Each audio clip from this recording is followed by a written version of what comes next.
Bismillahirrahmanirrahim. Assalamualaikum warahmatullahi wabarakatuh. Innal hamdalillah nahmaduhu wa nasta'inuhu wa nastaghfiruh wa na'udzu billahi min shururi anfusina wa min sayyiati a'malina. Man yahdihillahu fala mudilla lahu wa man yudlil fala hadiya lahu.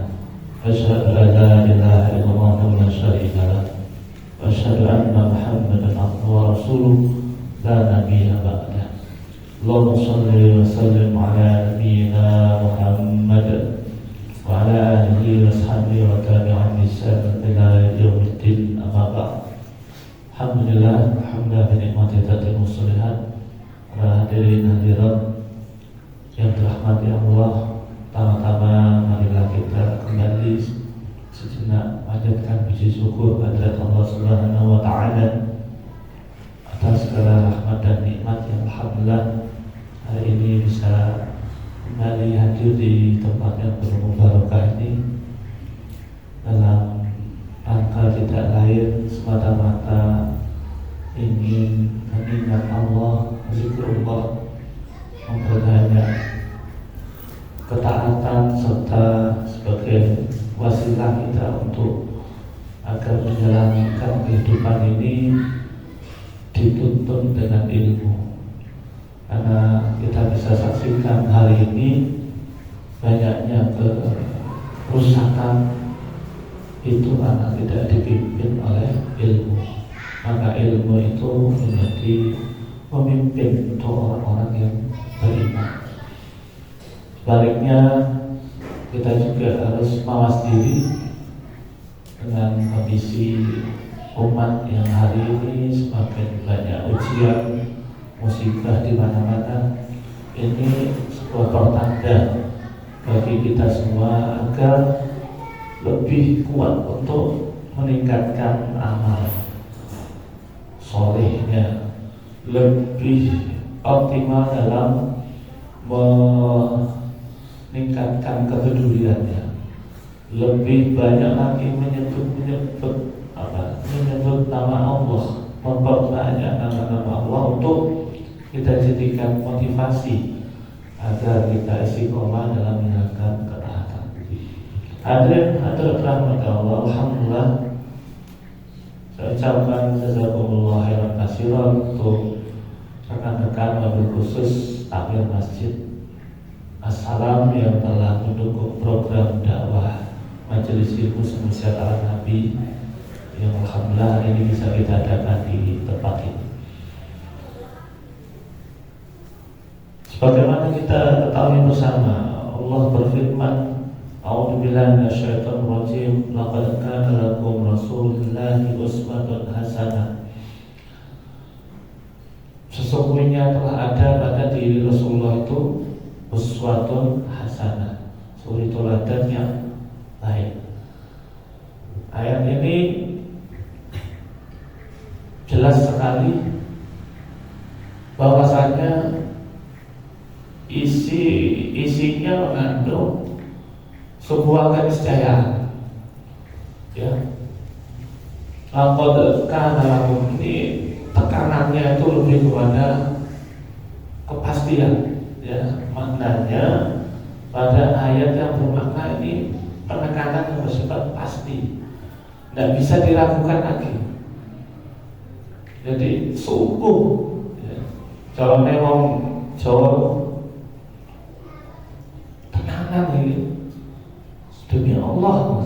Kalau bahasa kitanya, kalau ada orang berstatement demi Allah berarti serius apa? Sangat serius. Seriusnya luar biasa. Sampai Allah sendiri menyampaikan, ya, sungguh tenanan wis kok tidak melakukan ini keliru loh. Kasarannya kalau kita buat logika terbalik, kalau di ayat ini sungguh bahwa Rasulullah itu uswah hasanah, kalau dibuat logika terbalik, sungguh kok tidak melakukan Nabi rusak kowe, hancur Allah. Bahasanya begitu, logika terbaliknya gitu kan. Maka ini menjadi keniscayaan bahwa semua yang Rasulullah tunjukkan baik dalam konteks secara pribadi beliau, secara konteks berekonomi, dalam membangun keluarga, dalam membangun negara, bahkan ya, ini mutlak wajib hukumnya kita ikuti, teladani, jadikan contoh, jadikan figur. Nah, maka ini yang menjadi dasar kenapa semua hal yang tidak seperti yang dicontohkan oleh Nabi, oleh Rasulullah itu niscaya akan membawa kerusakan. Iya, banyak. Hal ini kita saksikan dalam konteks pengobatan gitu. Berapa banyak saudara kita tuh masih belum mengenal pengobatan dengan bekal misalkan. Dalam bulan ini kita sedang berada pada peringatan Isra Mi'raj ya. Kan baru-baru saja peristiwa Isra Mi'raj ini. Di dalamnya ada juga perintah hijamah berbekal. Nah ini saja, kita nggak usah bicara sunnah-sunnah yang lain. Hijamah saja, kita ini masih jauh dari kata ayat laqad kana lakum Rasulillah uswah. Masih kita itu nyepelekan kadang-kadang. Jauh sekali dari keinginan untuk mencontoh itu. Nah ini yang saya kadang nggak habis pikir. Kenapa ya umat ini kok diajak ke arah yang dicontohkan Nabi itu kok sulit sekali. Tapi kalau yang di viral yang di sosial media itu gampang sekali. Kenapa? Apa kira-kira penyebabnya Ustaz? Kalau yang dicontohkan Nabi ini kok sulit sekali ditiru. Tapi kalau yang viral itu mudah sekali ditiru.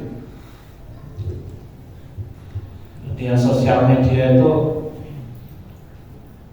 kita bisa melihat gimana contoh figur orang yang hari ini bukan figur orang yang santun, lemah lembut, bukan. Contoh sekarang yang kita bisa saksikan figuritas orang yang sewenang-wenang, ya keras, gampang menuduh orang, sedikit ada masalah dilaporkan, ya kan hari ini viral-viralnya kan seperti itu, bukan sifat-sifat yang Nabi contohkan, misalkan menahan diri, sabar, tenang, tidak kesusu-susu, ya itu kayaknya langka ya hari ini. Kita saksikan orang-orang kayak gitu tuh langka. Yang viral itu yang pasti yang seperti itu. Ya, kenapa hal ini seperti ini? Nah inilah yang perlu kita coba, harus kita sampaikan, kita dakwakan, kita ajak untuk motivasinya untuk kembali lagi pada apa yang dicontohkan Nabi. Nah, ketika sesuatu ajaran itu tidak diikuti dengan implementasi daripada ajaran itu sendiri, maka ya secara sunatullah kita sendiri akhirnya tidak bisa merasakan nikmatnya dalam beragama. Bagaimana mungkin kita itu bisa menyatakan raditu billahi rabba wa bil islam dinan wa bi Muhammadin sallallahu alaihi wasallam nabiyyan, ketika kita itu masih belum tahu betul nikmatnya dalam menjalankan aktivitas kita sebagai mukmin. Satu sisi kita bangga sebagai seorang mukmin, tapi satu sisi kita ketika dihadapkan problem ya, masalah ekonomi, kesehatan, kita seolah-olah tidak menemukan solusi apa ini untuk masalah saya ini, untuk keluarga saya ini. Seolah-olah antara kebanggaan kita sebagai mukmin, muslim itu tidak memberikan dampak efek kepada diri kita, keluarga kita, kesehatan kita, bahkan dalam spektrum yang luas bagi negeri kita yang kita cintai. Apa yang kita banggakan kemudian sebagai muslim hari ini di negeri yang kita cintai ini? Apa kebanggaannya apa dengan sebagai muslim di negeri yang kita cintai ini? Oh, kita ini terbesar besar, sekian penduduk muslim terbesar dunia. Itu kebanggaannya. Yang terbesar ini tidak bisa nolong yang kecil. Kira-kira di mana kebanggaan kita jadi orang besar? Ya kan, bangga jadi orang besar jika apa? Jika namanya besar, apa jika karena bisa menolong yang kecil? Kebanggaan ini jadi orang besar itu gimana sih? Bisa, apa dan pernah nolong orang nggak? Pernah nolong orang? Pernah pasti. Rasa kebahagiaan apa yang kalian rasakan ketika nolong orang? Coba berpikir, jangan tolak-tolak. Rasa kebahagiaan apa yang kalian rasakan ketika bisa nolong orang? Apa dan rasa apa? Punya rasa nggak ini? Makanya guru-guru saya itu mengatakan ngaji itu juga perlu belajar tentang ilmu tasawuf. Karena ilmu tasawuf itu membimbing kita tentang rasa. Jadi kan punya rasa nggak saya? Punya. Nggak punya rasa ya nggak usah. Lapor ini. Nggak ada rasa. Kenapa jenengan sampai detik ini bertahan dengan pasangannya? Ada rasa apa enggak? Ayo jangan ngomong nggak ada rasa. Pasti ada rasa kan? Sekalipun rasa itu berkecamuk, rasa cinta, kadang rasa nggak senang, tapi sampai detik ini kita bertahan. Rasa nggak yang mempengaruhi itu? Nah, ilmu rasa ini sebenarnya dibahas di Timbul Nabawi, pengobatan Nabi. Ya, baik, kembali lagi. Laqad kana lakum Rasulullah uswatun hasanah. Maka dari itu adalah terhadap Rasulullah. Tidak ada cara lain, kalau dalam bahasa yang lebih gampang, untuk meraih keselamatan dunia akhirat, kebahagiaan dunia akhirat, selain dengan hanya mengikuti apa yang pernah, apa yang dicontohkan, apa yang diucapkan, apa yang didiamkan, apa yang semua Rasulullah ajarkan. Hanya itu satu-satunya. Oke, insya Allah dengan cara itu kita akan selamat. Hadirin rahmat Allah. Dalam beberapa pertemuan saya menyampaikan pentingnya kita itu bagaimana menyikapi problematika kehidupan ini dengan cara yang apa ya? Dengan cara yang dicontohkan Nabi. Kita kadang-kala berhadapan dengan masalah anak, masalah istri, ekonomi. Apalagi sekarang ada wacana perang dunia ke-3. Sudah siap perang, Pak? Dampaknya sudah siap. Sudah punya celengan ini. Nah, itu kalau benar-benar terjadi ya, Amerika kemudian menyerang Iran, kemudian Irak membalas, kemudian Cina, Rusia ikut bergabung, serta NATO ikut. Ya kan kena belue nomor belue kena anak Indonesia ya Pak. Ekonomi, kita kan tahu 2 hari yang lalu indeks harga saham gabungan hancur umur, tahu hancur umur, hancur berkeping. Sejarah Pak, tidak pernah terjadi di negeri kita, tidak pernah terjadi. Jadi kan tahu indikatornya apa kalau indeks harga saham gabungan di IHSG ini hancur Pak? Maknanya apa? Maknanya baik-baik saja apa tidak baik-baik saja? Sedang sesuatu terjadi Pak. Ini belum nyampe juga, tapi auranya belum baik. Baik, ini menggambarkan kita sedang tidak baik-baik saja. Makanya ada beberapa dari ahli di bidang pengamat ekonomi dan yang lain-lainnya menyatakan untuk kita mempersiapkan diri dalam menyikapi problem-problem ekonomi dan sebagainya. Baik, sebenarnya persiapan apa yang paling utama harus kita lakukan dalam menyikapi dampak sampai yang terburuk perang dunia itu sendiri? Apa persiapan awal yang harus kita siapkan? Persiapan awal, misalkan perang itu terjadi, karena sababiannya, karena anunya belum itu. Misalkan nuklir itu terjadi Pak, ada yang nekat menjatuhkan bom nuklir. Ada yang ngawur, bukan ngawur ya. Itu sudah diprediksi ya. Karena itu pakai akal itu untuk menekan bom. Misalkan sampai terjadi, dia asapnya ke bawah ke timur. Kan perangnya di sana, timur tengah. Belum asapnya ke bawah ke timur. Nah, sampai di kita kena radiasi macam-macam. Ya, radiasi nuklir itu tak sembarangan, Bapak Ibu. Kota itu, suatu kota di Rusia itu pernah mengalami kebocoran reaktor nuklir. Itu bocor, Pak. Ada yang meledak juga itu. Itu kotanya langsung mati, Pak, nggak bisa difungsikan lagi. Kota loh, Pak. Apalagi manusia. Kalau kita berpikir, ya Allah, betapa dahsyatnya nuklir. Sebentar, jangan mengagumi nuklir itu bagus. Tapi coba jangan renungkan, bahan dasar nuklir itu siapa yang buat? Yang buat bahan dasar nuklir siapa, Pak? Bahan dasarnya apa itu? Uranium. Yang menciptakan uranium itu siapa? Allah deh. Berarti Allah itu gimana? Bisa merasakan. Allah itu punya suatu kekuatan, bahkan bisa menciptakan suatu bahan yang kemudian ketika Allah wa'alhumuha amaha fujuroha wa taqwaha, Allah ilhamkan kepada manusia yang Allah tetapkan itu. Ilham, petunjuk, entah itu fujur, jalan maksiat atau ketakwaan. Lalu bahan tadi itu, uranium tadi, dipegang oleh orang fujur, ahli maksiat. Jadi apa?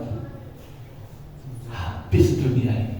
Tapi ketika itu difungsikan oleh orang yang mendapatkan ilham ketakwaan, uranium jadi apa? Pembangkit listrik tenaga nuklir, yang pengobatan kanker itu bisa, Pak, pakai uranium. Kemudian untuk termasuk untuk alat pertahanan negara bisa, Pak. Ya kenapa kita ini selalu, ya negeri kita ini selalu dianggap lemah? Karena cuma satu hal kok, kita tuh gak bisa niru Kim Jong Un. Ya, Kim Jong Un kan orangnya sosialis ya, tapi dia punya apa? Punya nuklir. Itu pahlawan. Maka umat Islam itu mengamalkan kekuatannya bukan pada jumlah kuantitas daripada pemeluknya, tapi kualitas daripada ajaran pemeluknya, ya seperti itu. Baik, kembali lagi bahwa semua yang tidak mengikuti Rasul pasti rusak. Nah, kemudian dalam konteks keseharian kita hari ini banyak sosial kita saksikan sakit ya, mulai dari sakit-sakit yang ringan. Baru-baru ini insya Allah ya gejala-gejala COVID kan mulai merebak lagi nih. Saya kemarin kena 2 hari, tiba-tiba penciuman ini hilang, Pak. Mirip kayak COVID yang pernah dulu kita rasakan bareng-bareng. Ya treatmentnya kan sederhana, kembali lagi ke ajaran Rasul. Jadi ketika sakit itu langkah pertama istirahatkan badan kita. Itu langkah pertama. Kemudian ketika istirahat itu bangun sebuah kesadaran. Tuh, ya Allah, sakit ini milikmu. Engkau yang mengizinkan sakit. Engkau pula yang bisa menyembuhkan. Kemudian saat sakit itu adalah saat kita untuk lebih banyak berdialog dengan Allah. Ya, sakit itu membuat kita tuh banyak dialog dengan Allah. Ya Allah, begini ya rasanya sakit, saya nggak bisa apa-apa. Jangankan mengurus anak istri, mengurus diri kita sendiri tidak mampu kita ketika sakit. Ya, nafas kita nggak bisa kita tata, badan kita melemah, jantung kita tidak bisa bekerja secara optimal. Ini menandakan betapa lemahnya kita. Sehingga dari sakit itu Sebenarnya Allah menunjukkan kepada kita bahwa Dialah satu-satunya yang tidak pernah sakit, ya. Dialah yang maha kuat, Dialah yang maha penyembuh, Dialah tempat kita untuk meminta pertolongan. Di situ muncul akhirnya rasa kepada Allah itu. Sakit itu menghadirkan rasa. Rasa apa? Pertama, rasa ketergantungan. Sifat ketergantungan ini bagus apa enggak? Bagus, Pak. Bagus, orang tergantung ini bagus. Asalkan jangan tergantung kepada manusia. Tapi kalau tergantung pada Allah, dikit-dikit Allah, dikit-dikit Allah, bagus apa enggak? Bagus apa enggak? Bagus, Pak. Ya Allah, gimana ya cara saya menyelamatkan diri daripada siksa? Ya Allah, tolong saya. Hanya Engkau bisa nolong saya. Tunjukkan saya hamba-Hamba yang bisa menuntut saya ke sana. Akhirnya tergantungnya kepada Allah. Ini bagus sifat tergantung kepada Allah. Tapi ketika kita tergantung kepada makhluk, sakitnya tuh di sini. Ya Pak. Dengan sama istri saja, kamu tahu. Suatu saat, dengan tiap pagi dilayani masak, minum dan sebagainya. Lalu kemudian normatifnya berangkat kerja, ngopi dan sebagainya, istri Pak Nur berangkat kerja. Lalu suatu saat istri kita tidak bisa melayani sebagaimana mestinya. Ini kalau kita tidak menyikapi dengan sebuah perasaan yang benar menurut tuntunan Islam, maka kadang-kadang sesuatu yang sudah menjadi kebiasaan itu kemudian ketika dia hilang akan membuat kita terkadang sedikit kecewa, merasakan sesuatu yang tidak nyaman. Ya, itu timbul rasa. Makanya rasa itu harus dikontrol dengan iman. Ya, rasa itu harus dikontrol dengan iman. Tapi semua bergantung bukan kepada rasa saja. Syariat Islam itulah yang menjadi sandaran daripada lahirnya suatu perasaan.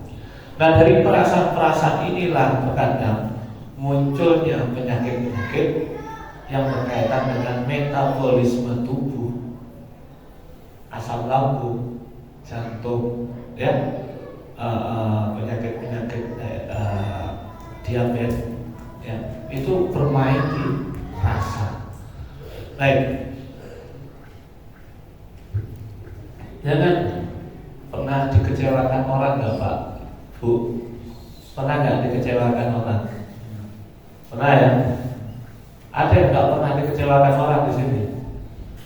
Pasti pernah, cuma nggak mau cerita. Entah tuh pasangan kita, anak, orang tua, pernah nggak kita merasa dikecewakan orang tua? Pernah. Oke. Kenapa muncul sebuah perasaan tidak nyaman, kecewa itu? Penyebab awalnya apa? Tadi saya sebutkan, munculnya kekecewaan itu satu karena kita salah menafsirkan, ya, daripada cara kita berpikir dan cara kita menempatkan perasaan itu. Kita merasa orang yang paling baik di dunia ini misalkan orang tua kita. Padahal manusia satu-satunya yang paling peduli sama kita itu, mohon maaf ya, bukan orang tua kita. Siapa? Rasulullah. Sampai ada sahabat itu mengatakan, kalau misalkan aku disuruh milih orang tuaku sama diriku sama engkau ya Rasulullah, mana yang lebih saya prioritaskan? Untuk aku loh, diriku, saya tidak ubah. Aku, orang tuaku, mana yang lebih utama? Tetap Rasul.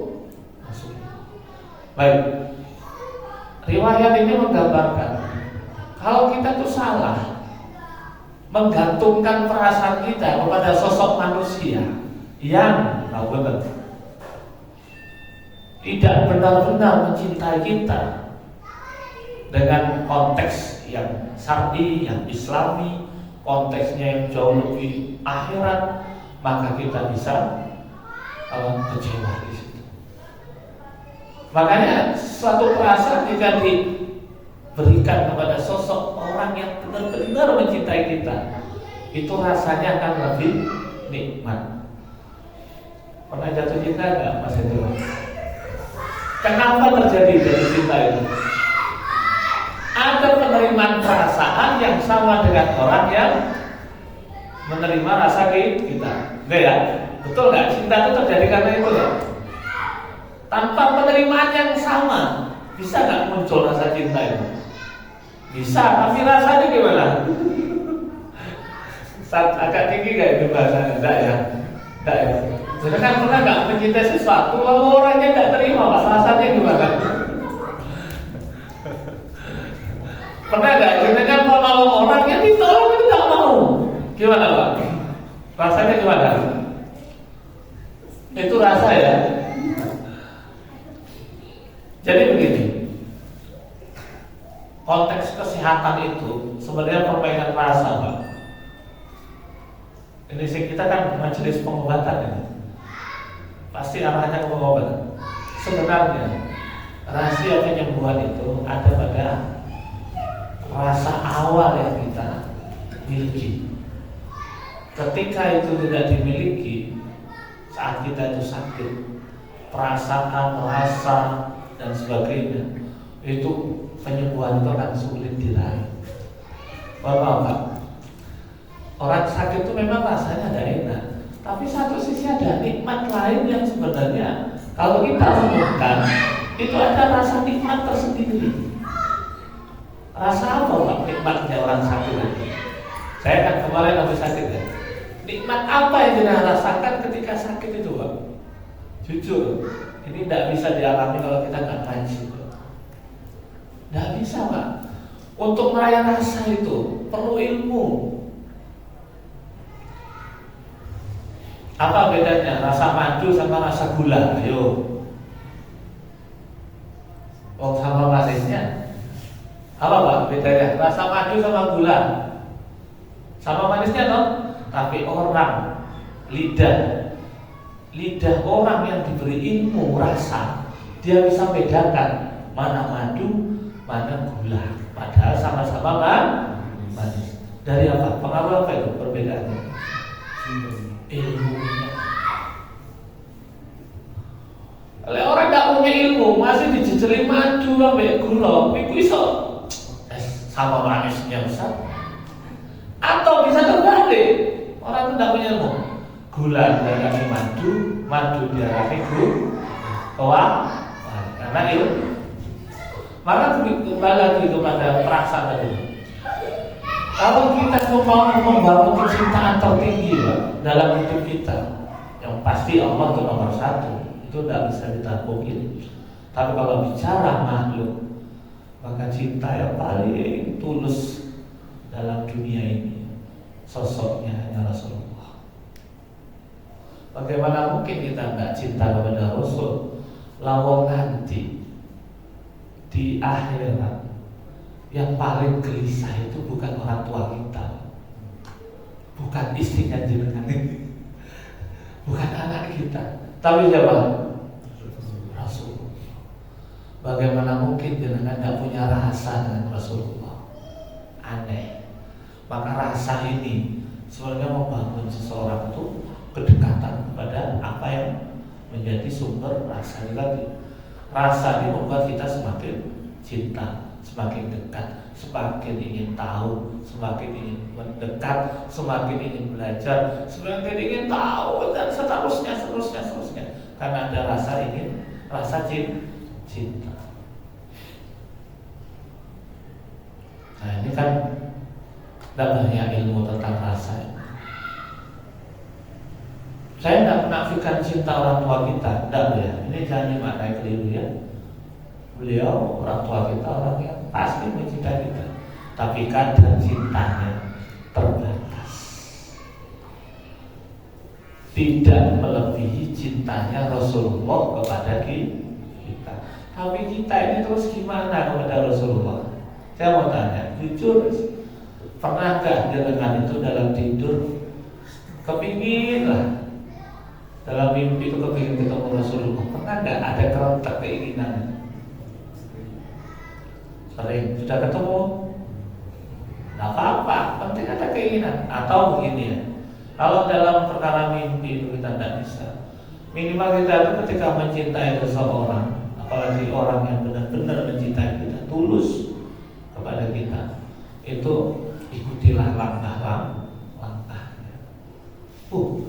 Mohon maaf, hadir Ramadan, rasa cinta kepada Rasulullah saja itu sudah jadi obat. Maka jangan mengira sembuh itu hanya gara-gara minum madu. Tetapi orang bisa sembuh dari kanker, sembuh dari diabetes.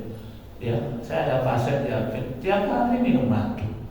Alhamdulillah diabetesnya enggak bermasalah itu. Iya, ini hakullah.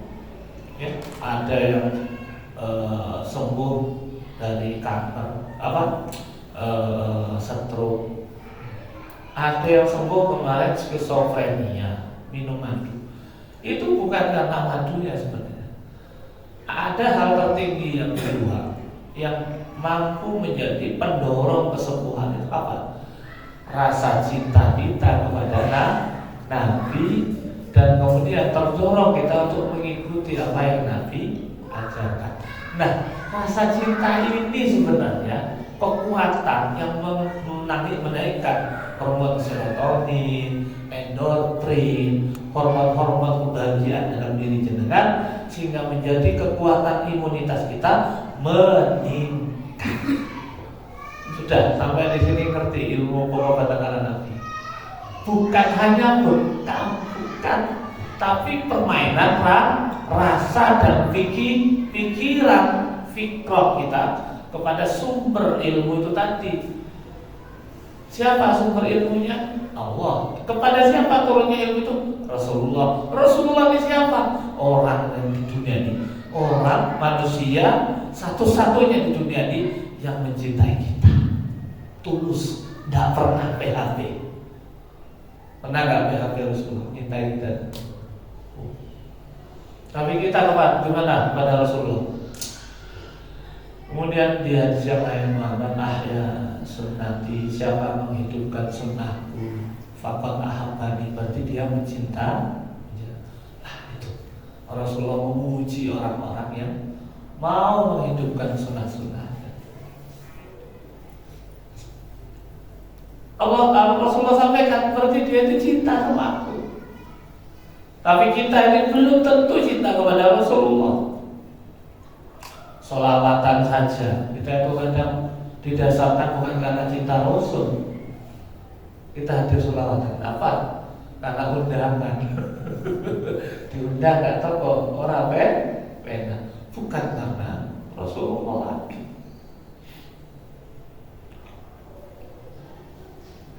Itu makna sholawat.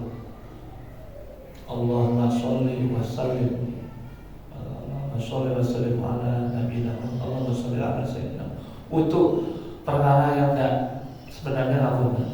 Ada statement begini, orang baca sholawat meskipun, mohon maaf apa itu statementnya yang itu saya tidak enak dengar itu.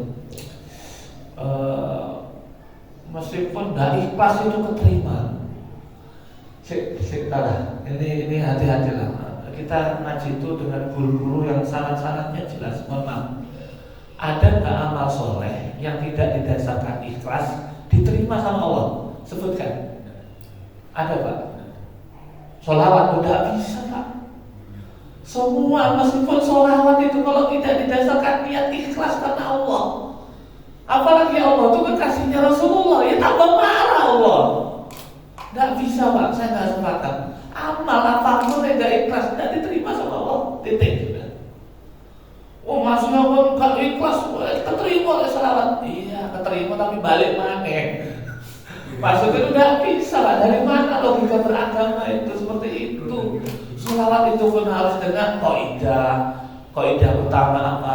Niat ikhlas karena Allah, membacanya karena dasarkan cinta kepada Rasulullah, mengikuti ittiba kepada Rasulullah. Baru itu nyampe nilai-nilai sholawat itu. Ketika tidak ikhlas, loh, apalagi dengan sholawatan sambil menggawe drum band, pakai musik-musik dangdut.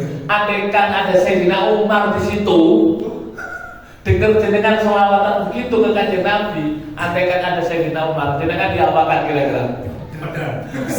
Andaikan loh, sahabat muncul sholawat sampai dang. Mohon maaf ya, saya tidak menyebut suatu kumpulan sholawat. Sholawat itu, pahalanya besar loh itu. Lalu kemudian sampai bawa drum band dang. Ada Sayyidina Umar, Pak Aston yang dulu. Kira-kira diapakan sampai sudah tahu kan nama sahabat Sayyidina Umar siapa? Sudah tahu kan? Gimana orangnya? Beliau gimana? Oh, cacak sama nyinggung perasaan Nabi. Dibeleh tentang Sayyidina Umar. Saking nomornya Pak, saking cintanya kepada Kanjeng Nabi. Sampai ada sahabat itu model gitu. Bukan jahat beliau, saking cinta. Nah, kita nih saking cintanya kita sampai dari jampen kayak macam-macam. Mungkin salah menafsirkan rasa cinta. Makanya ada sebagian guru saya itu melarang sholawat dengan alat musik. Bahkan baca sholawat harus takzim sama persis kayak kita itu sholat sama persis. Allahumma sholli wa sallim ala Sayyidina Muhammad. Guru saya itu kalau dengar sholawat mondok gini Pak, saking takzimnya kepada Rasul. Loh, ini kan memuji. Baik, sholawat itu kekuatan. Saya pernah baca riwayat, bahkan sholawat itu kalau dibaca malam penuh dalam jumlah yang tidak ternilai, itu dosa-dosa kita diampuni, hajat-hajat kita diijabah. Maka jangan pernah menyepelekan sholawat. Nah, kaitan dengan kesehatan, sholawat itu sebenarnya hubungan cinta kita dengan Kanjeng Nabi, penghubung saudara. Jangan wujud penghubung rasa cinta kepada istri ngomong apa? Yang I love you. Ya, itu kan bojomu. Nah, anaknya tengyugane terus pundi, Pak? Oh, si pintar ya, apa sayang sama oke, anak. Kalau Kanjeng Nabi, ya Rasulullah, aku mencintaimu ya. Lain penghubung kalimatnya Allahumma sholli ala Sayyidina Muhammad.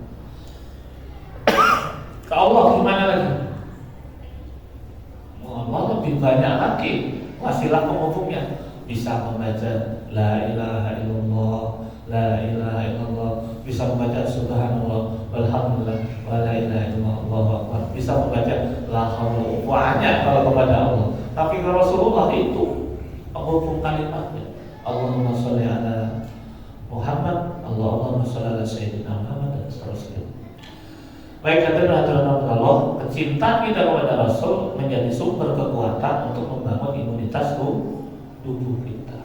Cinta yang sesungguhnya. Maka ketika dengan minum madu, bismillahirrahmanirrahim. Madunya madu asli, murni, didasari karena cinta kepada Nabi. Mohon maaf, sembuh itu menjadi sesuatu yang mudah bagi Allah.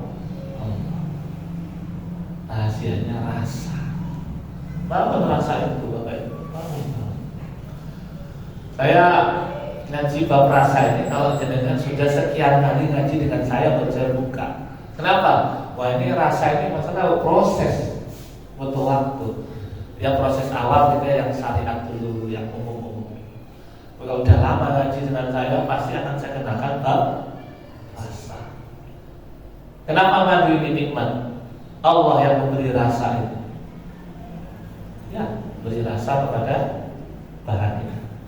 Kurang berapa menit?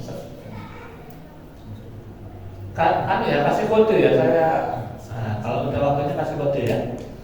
Baik, hadirin rahmat Allah. Kemudian juga ada beberapa afal perbuatan Nabi yang ini bisa mendongkrak imunitas kita. Di antaranya apa? Jalan kaki. Jalan kaki. Siapa di sini setiap pagi jalan kaki? Mas Bima. Oh, menangkan menit jam. Jalan kaki. Baik, ada aturan. Sekarang salah konteksnya Nabi tidak langsung memerintahkan kita jalan kaki. Tapi dalam satu riwayat disampaikan Rasulullah kalau jalan cepat, tidak kelemar-kelemar, kayak mantan jalannya cepat. Bahkan sahabat pernah mengejar Rasulullah, saking cepatnya jalannya sulit terkejar. Nah, secara umum jalan kaki itu fungsinya untuk membangun imunitas, termasuk untuk pencegahan penyakit kanker, diabetes. Ya, jadi Nabi itu punya kebiasaan jalan kaki. Jangan biasakan nggak boleh berangkat ke masjid jangan kayak sepeda, tapi berusaha untuk jalan kaki sebagai bentuk intimat kepada Nabi. Coba itu jalankan itu dengan rasa yang ingin mencintai Nabi, rasa mencintai Nabi. Coba jalan berkah. Tapi khusus ibu-ibu, wanita, hati-hati, meskipun jalan itu menyehatkan, tapi busananya tidak boleh menggunakan busana yang tidak syar'i. Nanti bisa mengundang pejalan kaki yang lain, akhirnya kesuruh. Bisa saja, oke saja. Kesurupan apa saja? Nah, ini dengan niatnya bukan olahraga, bukan ikuti Nabi, tapi terprovokasi. Baik, ngaji itu tidak usah tegang-tegang Pak. Ini ketawanya mahal Pak. Senyuman ini senyuman ibadah. Kita senyum karena ya hidup ini nikmat. Ya, senyumin saja. Baik, insyaallah mudah-mudahan manfaat. Nanti mudah-mudahan Ramadan kita ada kajian lagi nih. Sekalian kajian buka puasa. Mudah-mudahan manfaat untuk kita. Saya mohon maaf bila ada kekurangan. Semoga kita tetap sehat, diberikan umur yang panjang dan berkah, diberikan kebaikan dunia akhirat, diwafatkan dalam husnul khotimah dan mendapatkan surga Allah Subhanahu wa taala. Sallallahu alaihi subhanakallahumma wa bihamdika asyhadu an la ilaha illa anta astaghfiruka wa atubu ilaik. Subhana rabbika rabbil izzati amma yasifun wa salamun alal mursalin walhamdulillahi rabbil alamin. Bila taufiq wal hidayah. Assalamualaikum warahmatullahi wabarakatuh.